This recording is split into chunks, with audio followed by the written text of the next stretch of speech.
Now, notes about these two lessons that you took, 2.1 and 2.2. Please, before watching this video, you can turn it off, start looking at all the notes that we did in the two previous weeks. I'm talking about week 29 and week 30. Go back and watch all of the videos, then start with us this new video. First of all, if I saw a question like this, a limit of f of x as, what about if I found an f of x over a q of x? I have two options. Studying the domain and knowing that this is to see it, so it's a vertical asymptote line.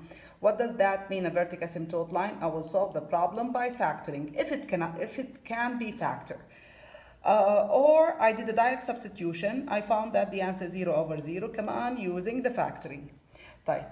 This one, what we learned in lesson 2.1. What about if this is if there's a square root, I should study the domain. If the number is the beginning point, so I should study the left and right. Please go back to the example and study it. But what about if I saw a square root and a fraction? I will multiply by the conjugate. The notes on lesson 2.2. If the x approaches number c, and as you can see, this one cannot be factored.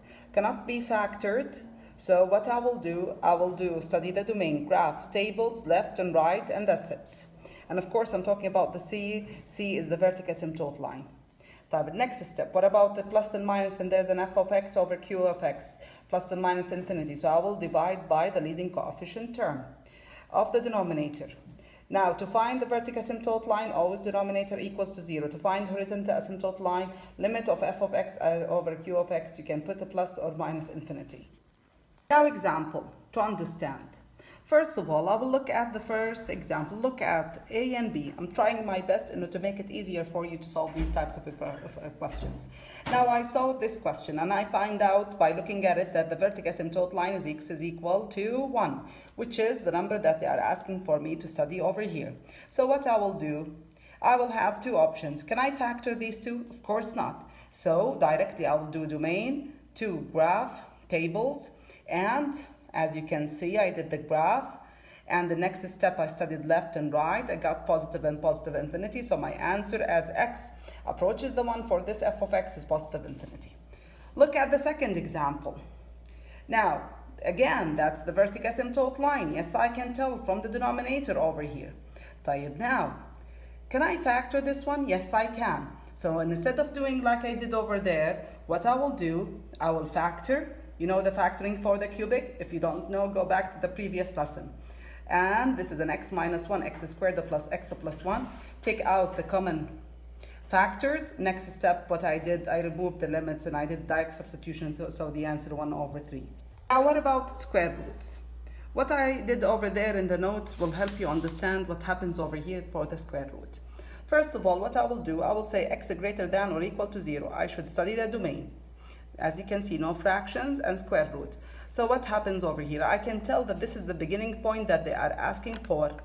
Here, the domain started at this point. So I will study left and right, and I will tell them at the left does not exist. There is no graph at all. Over here, there's a 0. So because they are not equal, so it does not exist. Next, what about if I saw these types of questions? X cubic plus 4x, and there's an infinity. Without thinking about it, I will divide by what? What is the leading term over here? It's the x squared, so I did the division by x squared. Simplification, next step, that's a 0, 0 when you substitute over here by infinity, so the answer is infinity. I hope that you understood. This is an extra